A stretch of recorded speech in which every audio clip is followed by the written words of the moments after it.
Salvete omnes, this is I'm Amelia, also known as TheMartianGeek, and welcome back to another episode of Super Mario Bros. 3. In the last episode, we tackled some of the hardest levels in the game, which included the Fortress of World 8, as well as the only two stages in this world that actually have numbers associated with them. And now it's time for the finale. Time to take down Bowser and rescue the princess. But there is one little obstacle standing in our way, which is another tank stage.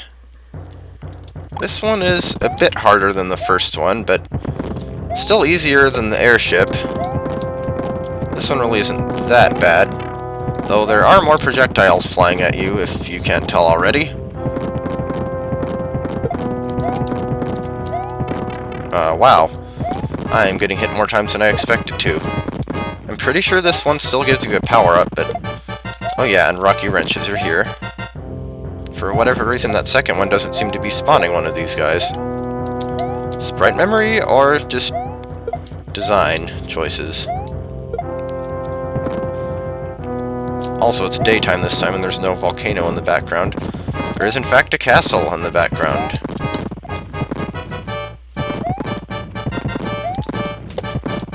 And if I die on this one after making it past that stupid airship on the first try... I suppose being small can be useful in a couple cases here. Power up, please? None, I guess. No power-ups, but it's boss time. Time for the final battle of Boom Boom. Time for... yet another anticlimax. Yeah, this guy is no more difficult now than he was back in the World 1 Fortress. Because of that crippling invincibility frame problem.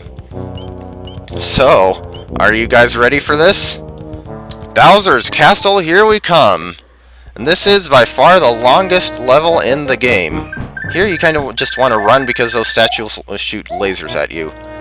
Those statues will shoot lasers at you, and that's the only place in the game where they appear.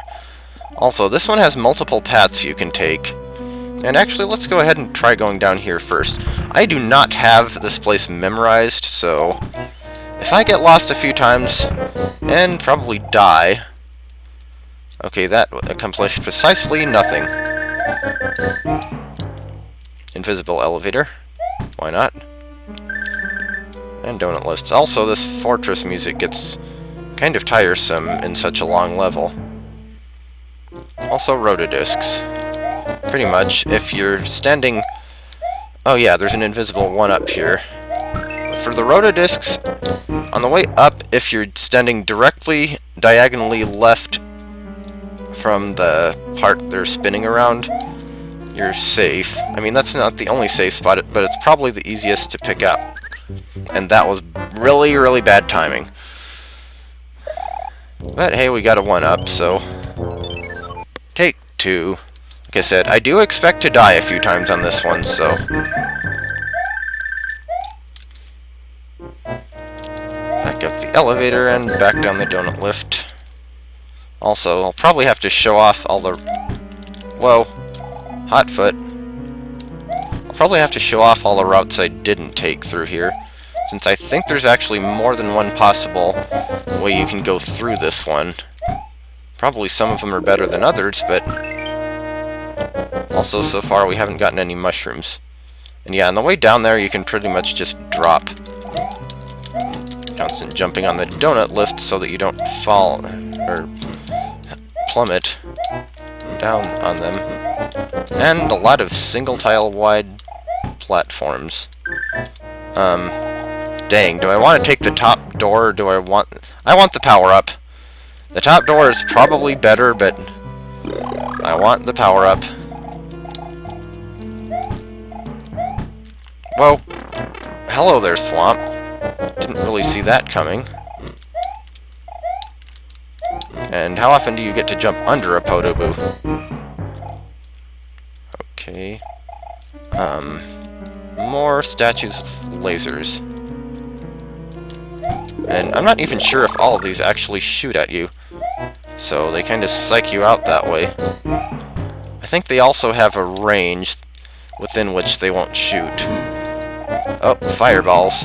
Just like in Super Mario Bros. 1, you know what that means.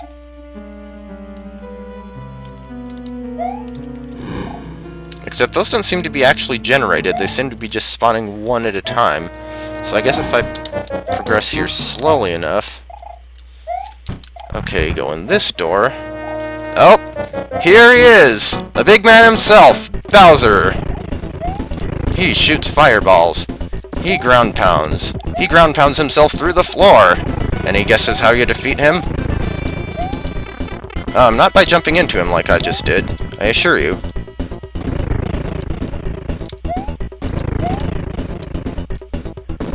Okay, so he's shooting fireballs in pairs.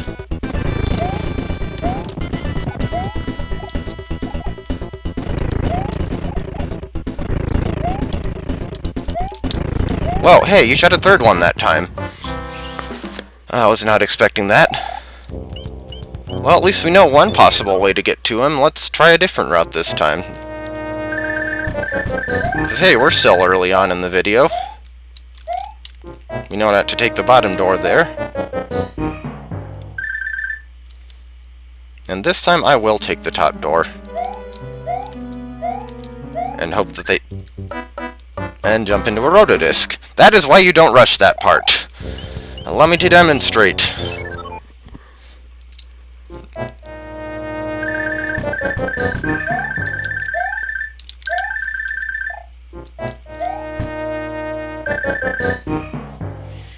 Also, you probably noticed that this stage also has unique graphics.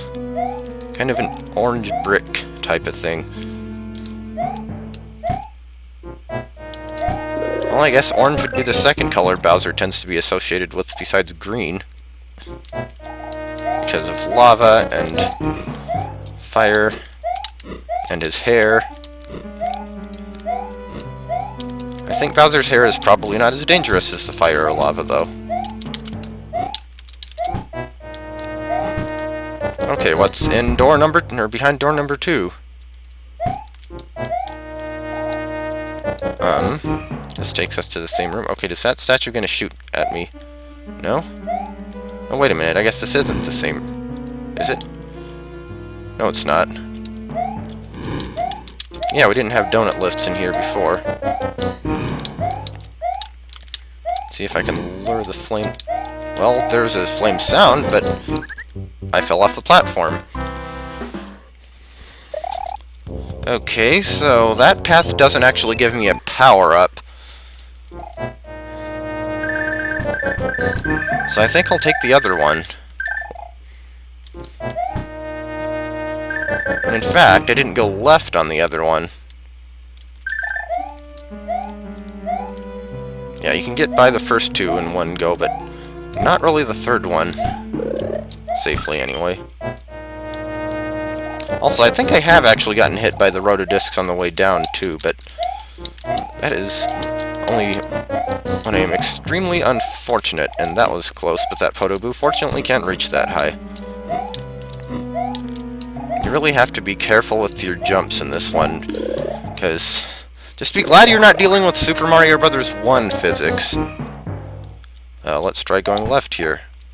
Okay, let's not try going left. Let's try avoiding a double rotodisc. I could have sworn there was another door there.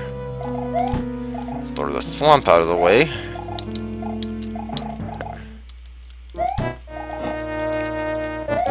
Okay, are there really only 2 paths through this one?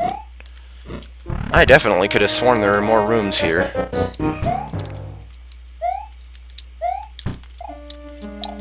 And hey, we even get a second tier power-up. I'm thinking maybe that first statue is the only one that actually shoots. And this'll help with the platforming.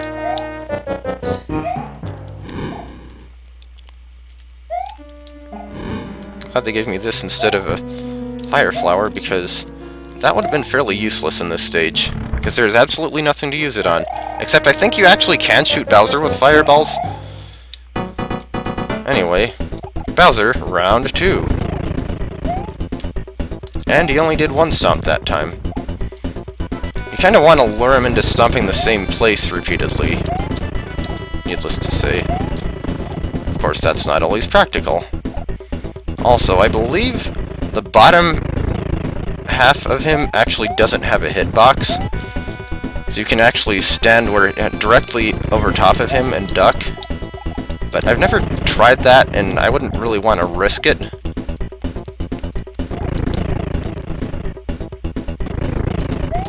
Okay, one more stomp under there, and of course he's gonna jump now, so... Oh, that one almost got me. Come on, Bowser. I don't think his flames can even reach me down here.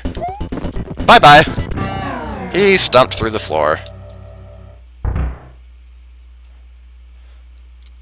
And in case you're wondering, if you jump down there, you will die, so don't try it unless you have a save state or something handy. But open this door and it's the princess in person. Sunlight floods her room because apparently Bowser was keeping the windows hostage too. Thank you. But slow text much. Thank you, but our princess is in another castle! Just kidding. Ha ha ha. Bye bye. Oh, Princess, or Peach, you joker. And the curtain closes on Super Mario Bros. 3. And we get not exactly a cast of credits, but we get a cast of world themes, I suppose. World 1, Grassland. And that World 2, Desert Hill. Also, those maps look a little bit more NES-like than it seems like they really should. World 3, Seaside. Boss Bass! Well, no, I guess that's Big Bertha since it's underwater. World 4, Big Island, and there is no level that looked like that in the original game. No Sledge Brothers in that position. In that arrangement. World 5, The Sky. And there is no such level like that in the actual game either. Yeah, just the sky. World 6, Iceland. Again, no actual level looked like that. World 7, Pipe Maze. And that screenshot seems to be taken from 7-8, or at least a level similar to it. And World 8, Castle of Koopa. Not Land of Koopa or something like that? And yes, Bowser's Japanese name is just Koopa. I don't know where they came up with Bowser. But anyway, the end! Push start. And we'll save and quit. Back to the Super Mario All-Stars title screen. Go back to our file here, and we can see World 8, 1 player. So, we are done with, well, we're not quite done with Super Mario Bros. 3, we're done with the main game. But I do have a few extras I would like to show off. And the outro. The part I always have trouble with. Forget the Let's Play curse, this is the hardest part of doing recordings for me. There's been a lot of argument about whether Super Mario Bros. 3 or Super Mario World is better. And I don't see what the big deal is. I mean, it's kind of like saying, do you like cookies or do you like cake? You know, well, I like them both. No, that isn't acceptable. You have to pick one or the other.